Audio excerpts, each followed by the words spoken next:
My name is Mike Keeler, and I'm the chair of the New Hampshire Association of Realtors Forms Committee for 2010. There were some changes that took place from the 2010 forms to the 2011 forms, and I want to take this opportunity to explain to you what those changes are. This year, the Forms Committee, along with the Legal Committee, created a referral form. This form will allow members to refer business back and forth between each other and provide all the pertinent information on the party being referred. And it's an agreement. We haven't had this form in the past, and there is a need, so we've created a form for this year.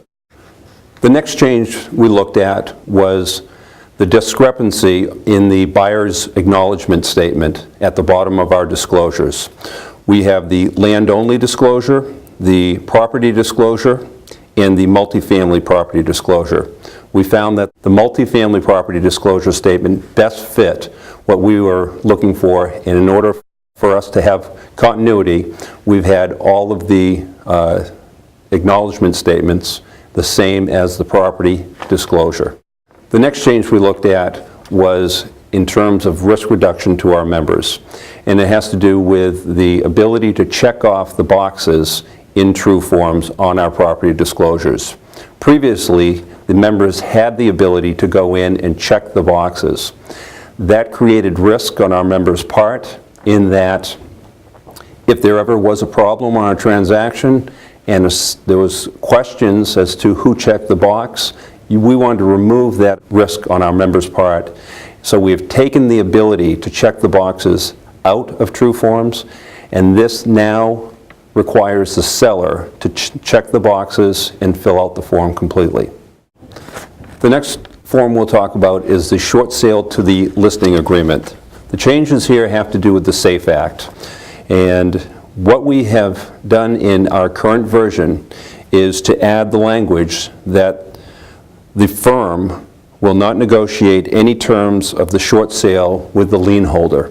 This is in compliance with the SAFE Act, and it protects our members from a liability standpoint. The next form we'll look at also deals with short sale, and it's the short sale addendum to the purchase and sales agreement.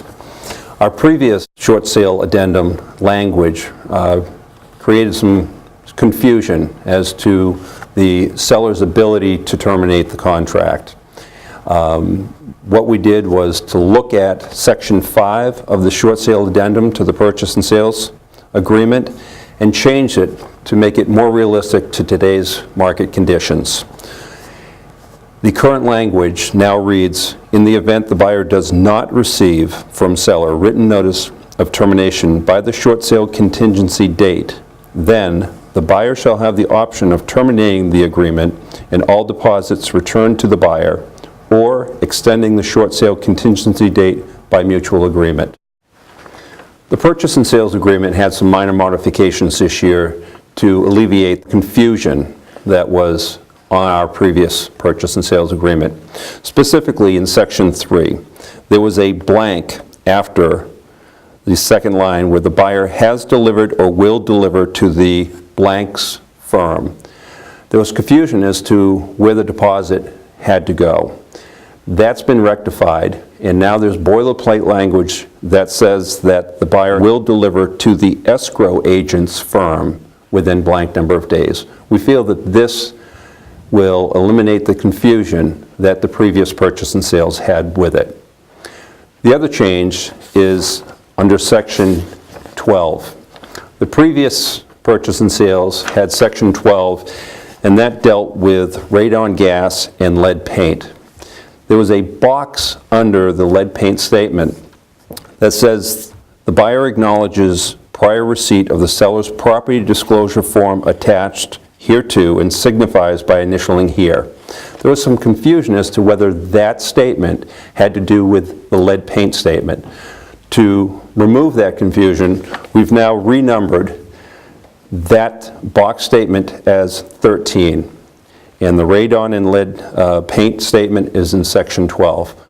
So as you see it now, Section 12 deals with radon gas and lead paint, and Section 13 is the buyer acknowledges prior receipt of the seller's property disclosure form attached hereto and signifies by initialing here. The buyer agency disclosure form was also amended this year. The language in the previous form was not current with REA 70101B of the New Hampshire Real Estate Commission Administrative Regulations. What we've done is to bring that statement into compliance with the current language under the administrative rules. Many of you may have remembered the old RETA trust account, purchase and sales. That program has been replaced today with the New Hampshire Realtors Housing Foundation escrow account program. It's a new program that supports housing initiatives here in the state of New Hampshire. For more information on this, go to NHAR.org under Member Services or call the State Association at 225-5549 and speak to any of the staff. If you have any questions on the changes that have taken place this year, go to the home page of NHAR.org and there will be a link bringing you to detailed information about the changes.